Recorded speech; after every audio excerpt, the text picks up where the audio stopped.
Please ഒരു intro please എനിക്ക് വേണ്ടി ഒന്ന് പറ. Hello guys, welcome to vlogger.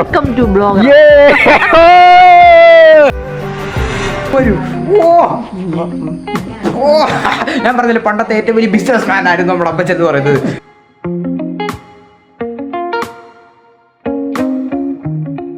Hello guys, it's me you Febin. ഈ സ്ഥലം കാണുമ്പോൾ എല്ലാവർക്കും മനസ്സിലാക്കാണ് വീണ്ടും നമ്മൾ കൊപ്പാറ എത്തിയിരിക്കുകയാണ്. ഐ തിങ്ക് എൻ്റെ ഇത് 4ാമത്തെ 5ാമത്തെ വീഡിയോ ആണ് നമ്മൾ കൊപ്പാറ വീണ്ടും എത്തുന്നത്. I am so proud of that. ഒരുപാട് ഓർമ്മകൾ ഈ സ്ഥലത്തുണ്ട്. ചക്ക സീസൺ എങ്ങനെ ഉണ്ടോ പക്ഷേ? ചക്ക നീ വേണ്ട, ഒന്നും പറയാ. പിന്നെ അപ്പച്ചിപ്പോ പേടിയാണ്.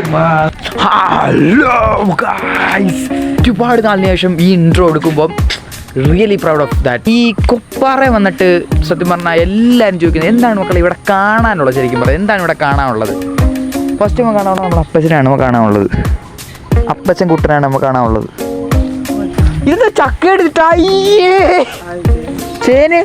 അപ്പം ഈ ചേനയുടെ ചക്കയുടെ ഇട്ടിട്ടുണ്ട്. ഇതെന്തോ പ്രയോജനം എന്തോ ചക്കയുടെ ഇടുന്നുണ്ട്? മണ്ണൊക്കെ പോരി, മണ്ണ് പോരി ഇടൂ. വിത്ത് പൊട്ടി. ഓ, അപ്പച്ചന് ഈ ചേനയുടെ അവിടെ ഈ ചക്കയൊക്കെ ഇട്ട് വിത്ത് പൊട്ടാനായിട്ട് കൂടുതൽ ഉപയോഗപ്രദമാണെന്നാണ് പറയുന്നത്. ഇതിപ്പോൾ ഏതാ കണ്ടം ഏതായത് മനസ്സിലാകാത്ത രീതിയിൽ കിടക്കുക. ഫുള്ള് കാട് പിടിച്ച് കിടക്കുക ഗൈസ്. എൻ്റെ പൊന്നു, ഇതെന്താ ഒറ്റവാഴയായിട്ട് നിൽക്കുന്നത്? ഒറ്റവാഴയായിട്ട് നിൽക്കുക. ഒരു വാഴയായിട്ട് ഇതുണ്ട്, ഒരൊറ്റ വാഴ. ഇത് വലിയ വാഴയായിരുന്നു, ഒടിഞ്ഞു പോയിട്ട് പിന്നെ വിത്താണ്. ഏത്? ഓ ഗായ്സ്, ഇതൊരു വലിയ വാഴയായിരുന്നു, പക്ഷെ ഇത് ഒടിഞ്ഞു പോയിട്ട് അടുത്ത കിളിച്ചു. അത് ആ അപ്പച്ചനാണ് നട്ടുവെച്ചത്. ഇത് എൻ്റെ മനസ്സ് പറയുന്ന അപ്പച്ചൻ നട്ടുവെച്ചത്. നേരത്തെ നട്ടായില്ലയോ? പിന്നെ ചുമ്മാ പറയുക. നേരത്തെ നട്ടപ്പോഴത്തെ മുകളിലോട്ട് വന്നപ്പോൾ അത് ഒടിഞ്ഞു. കുട്ടി വളർന്നു. അതിന്റെ രണ്ടിന്റെ കുട്ടിയാണ് കുട്ടി വാഴ എന്നാണ് അപ്പച്ചൻ വിളിക്കുന്നത്. കുട്ടി വാഴ ഇതെന്താണ് കുട്ടി? ഓ, ഇത് വലിയ വാഴയായിരിക്കും അല്ലേ? എന്ത്? ഓ, എന്താന്ന് വെച്ചാല് ഓരോ വാഴയ്ക്കും അതിന്റെ കുട്ടികൾ ഉണ്ടാവുന്നതാണ് പറഞ്ഞപ്പോൾ അതാണ് കുട്ടി. ഇതിന്റെ കുട്ടിയാണ് വേണ്ടതെന്ന് പറയുന്നത്. ഓക്കെ ഓക്കെ ഓക്കെ, നമ്മുടെ മക്കളും കൊച്ചു മക്കളും പോലല്ലേ അപ്പച്ചൻ? ഇപ്പൊ മീൻ പിടിക്കാൻ എന്താ പറ്റ ഇവിടെ കണ്ടത്തിലൊക്കെ? എറിയുന്ന സാമാനായിട്ടാ പിടിക്കുന്നത്. ഏത് എറിയുന്ന ഏത് സാധനം? ഒരു ഇതുണ്ടല്ലോ ഏത് ചൂണ്ട പോലത്തെ ചൂണ്ട? ലൂറ്. അത് ഇപ്പൊ ഇങ്ങനെ എറിയുക എറിഞ്ഞാൽ സാധനം കിട്ടും. പക്ഷെ തീറ്റ വരെയാന്ന് തോന്നുന്നല്ലേ? അല്ല, പിന്നെ പ്ലാസ്റ്റിക്കാണ്. ചുമ്മാ ഇല്ല, പ്ലാസ്റ്റിക്. പിന്നെ ചുമ്മാ ഇവിടെ ചുമ്മാ അങ്ങ് പറയുക. ഈ തവള പോലെയൊക്കെ ഉള്ള മീൻ പിടിക്കത്തില്ല. പക്ഷെ മീൻ കിട്ടണമെങ്കിൽ ചൂണ്ട തന്നെ ഉറപ്പാ. ചൂണ്ട പിടിച്ചാലേ ഉള്ളു മീൻ. ചൂണ്ടയാണ്, അത് മൊത്തം ചൂണ്ടയാവത്തെ. അത് ശരി, ചൂണ്ടയുടെ കളികളാണ് തളപ്പച്ച പറയുന്നത്. വല വീശാൻ പറ്റത്തില്ല. ഇത് ഈ പായൽ പിടിച്ച് കിടക്കുന്നോണ്ട് ഈ വല പിടിക്കാൻ പറ്റത്തില്ല, ഈ വല വീശാൻ പറ്റത്തില്ല. അത് കാരണം അത് അങ്ങനെ കിടക്കും. ഇവിടെ അപ്പച്ചൻ ഒരുപാട് കൃഷി കാര്യങ്ങളൊക്കെ ഇവിടെ ചെയ്തിട്ടുണ്ട്. ഒരുപാട് കൃഷി കാര്യങ്ങൾ അപ്പച്ചൻ ശ്രദ്ധിക്കുന്ന ഒരാളാണ്. ഇപ്പോൾ അതിലെ മെയിൻ കൃഷിയാണ് എൻ്റെ ഈ ചേമ്പ് കൃഷി. എന്താ പറ്റി ചേമ്പ് കൃഷിയുടെ ഒരു കുട്ടൻസ് എന്താണ് അപ്പച്ചൻ? എന്താ ചേമ്പ് നടാനുള്ള കാരണം? ചേമ്പ് ചെറിയ ചേമ്പ്, കൊച്ചു ചേമ്പ്. അത് വലുതായി വിത്ത് പൊട്ടി വരുമ്പം പറിച്ചെടുക്കാം. അപ്പോൾ വലുതാകുമ്പോഴത്തെ ഇത് ഉണ്ടെന്ന് വരും. വരുമ്പോഴത്തേക്ക് രണ്ട് വിത്ത് പൊട്ടി വരുന്നുണ്ട്. ഓക്കെ ഓക്കെ, മണ്ണിട്ടിരിക്കുന്നുണ്ട്, വിത്ത് പൊട്ടി വരും. വിത്ത് പൊട്ടി വരും അല്ലേ? വിത്ത് പൊട്ടി വരും. രണ്ട് അത് കണ്ട് വെച്ചത്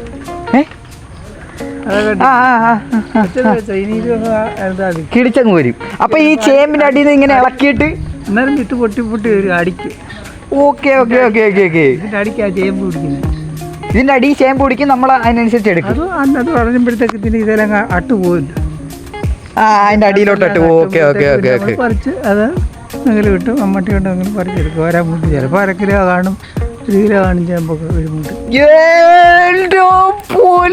1 2 കിലോയുടെ പമ്പം ബിസിനസ് ആണ് ഗൈസ് ഇപ്പോൾ അപ്പച്ചൻ ചെയ്തുകൊണ്ടിരിക്കുന്നത്.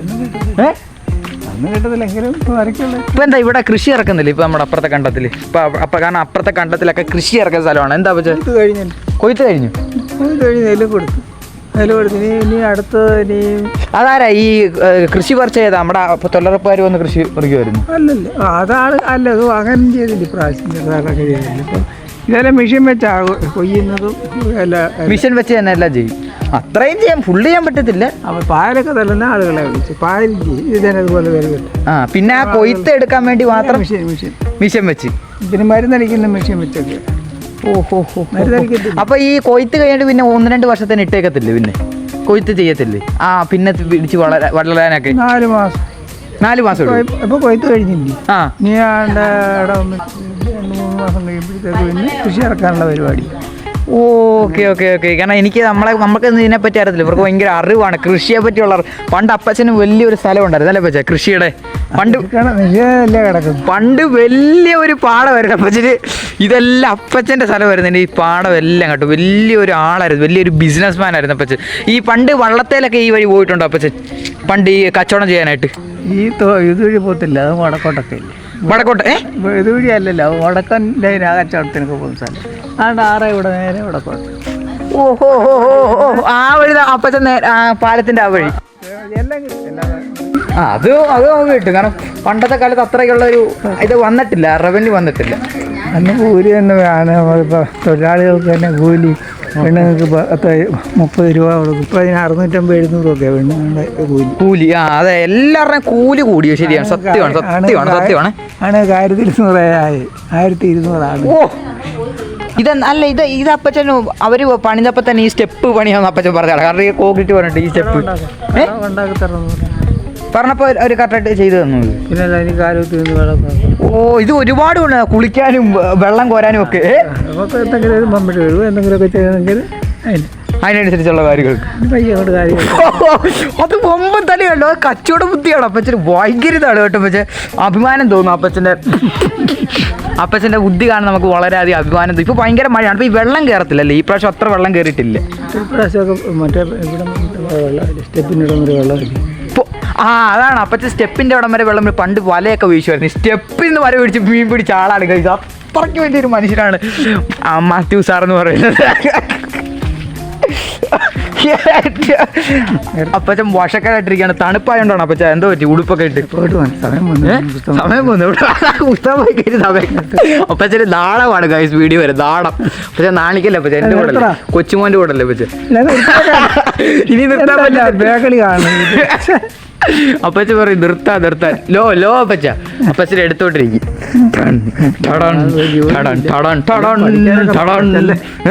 എല്ലാം പഠിക്കാനൊക്കെ നോക്കാൻ ഇനി അങ്ങോട്ട് അടുത്ത അത്യാവശ്യമോ? അതല്ല എൻ്റെ ഈ കൊച്ചിലെ പ്രായത്തിൽ ഞാൻ ഈ അമ്മച്ചി പണ്ട് എനിക്ക് ഉണ്ണിയപ്പമൊക്കെ ഉണ്ടാക്കി തരുമായിരുന്നു. അപ്പോൾ ഈ ഉണ്ണിയപ്പം ഉണ്ടാക്കി തരുന്നത് അമ്മച്ചി അടുക്കളയിൽ പോയിട്ട് എനിക്ക് ഉണ്ണിയപ്പം ഉണ്ടാക്കി വെച്ചിട്ട് അമ്മച്ചി ഒരു പ്ലേറ്റിൽ എനിക്ക് വെളിയിൽ കൊണ്ട് കുറച്ച് ഉണ്ണിയപ്പം കൊണ്ട് വെച്ച് ഞാൻ തിരിച്ചു വന്ന് നോക്കുമ്പോഴത്തേന് എൻ്റെ ഉണ്ണിയപ്പം എല്ലാം കാക്ക കൊത്തിക്കൊണ്ട് പോയി. ഗൈസ് ഒരു ഉണ്ണിയപ്പം പോലും വെച്ചില്ല. എൻ്റെ ഒരു കാക്ക ഫുള്ള് കൊത്തിക്കൊണ്ട് പോയി. I am so sad. And അമ്മച്ചിയുടെ പറഞ്ഞ അമ്മച്ചി എനിക്ക് 2-3 ഉണ്ണിയപ്പം ഉണ്ടാക്കി തരണം. അങ്ങനെ എൻ്റെ പുന്നാരമ്മച്ചി എനിക്ക് 2-3 ഉണ്ണിയപ്പോടെ ഉണ്ടാക്കി തന്നു. എനിക്കത് ഭയങ്കര രസമായിട്ട് തോന്നി. എന്നാൽ ആ കാക്ക എന്നെ വല്ലാതെ ചതിച്ചു ഗൈസ്, വല്ലാതെ ചതിച്ചു ഗൈസ്. എല്ലാവരും ചോദ്യമാണ്, എന്താണ് മക്കളെ ഈ കരുവാറ്റ് നമ്മുടെ എപ്പോൾ നീ വീഡിയോ ഇട്ടാൽ എന്താണ് മക്കളെ ഈ കൊപ്പാറൽ എന്താണ് ഇത്ര സ്പെഷ്യലായിട്ടുള്ളതെന്ന് ചോദിച്ചാൽ ഞാൻ പറയും ഇവിടുത്തെ സ്പെഷ്യൽ എന്താണ് ഗൈസ്? ഇവിടുത്തെ സ്പെഷ്യൽ എന്നൊക്കെ പറഞ്ഞാൽ ഈ പ്രകൃതി സൗന്ദര്യമാണ് ഗൈസ് ഏറ്റവും സ്പെഷ്യൽ എന്ന് പറഞ്ഞാൽ. നമ്മളുടെ മനസ്സും ശരീരവും ഒരുപാട് നിറയ്ക്കുന്ന ഒരു സാധനമാണ് പ്രകൃതി സൗന്ദര്യം. So I just really enjoyed that. ഈ ഓരോ പ്രകൃതി കാര്യങ്ങളും കേട്ടോ. എനിക്ക് ഭയങ്കര ഇഷ്ടമാണ് ഈ പ്രകൃതി. എനിക്ക് ഭയങ്കര എൻജോയ് ചെയ്യാൻ പറ്റി ഈ സ്ഥലമെല്ലാം. 1-2 വർഷം ഞാൻ ഇവിടെ നിന്നാണ് പഠിച്ചത്. എനിക്കതുകൊണ്ട് ഭയങ്കരമായിട്ട് എൻജോയ് ചെയ്യാൻ പറ്റി കേട്ടോ. ഈ സ്ഥലവും അമ്മച്ചി അപ്പച്ചൻ്റെ സ്നേഹവും എല്ലാം guys. I really enjoyed it. Tata guys, bye guys. അങ്ങനെ നമ്മുടെ ഇന്നത്തെ ചെറിയ കൊച്ചു വീഡിയോ ആയിരുന്നു. നമ്മളതല്ല നിർത്തുകയാണ്. Tata bye.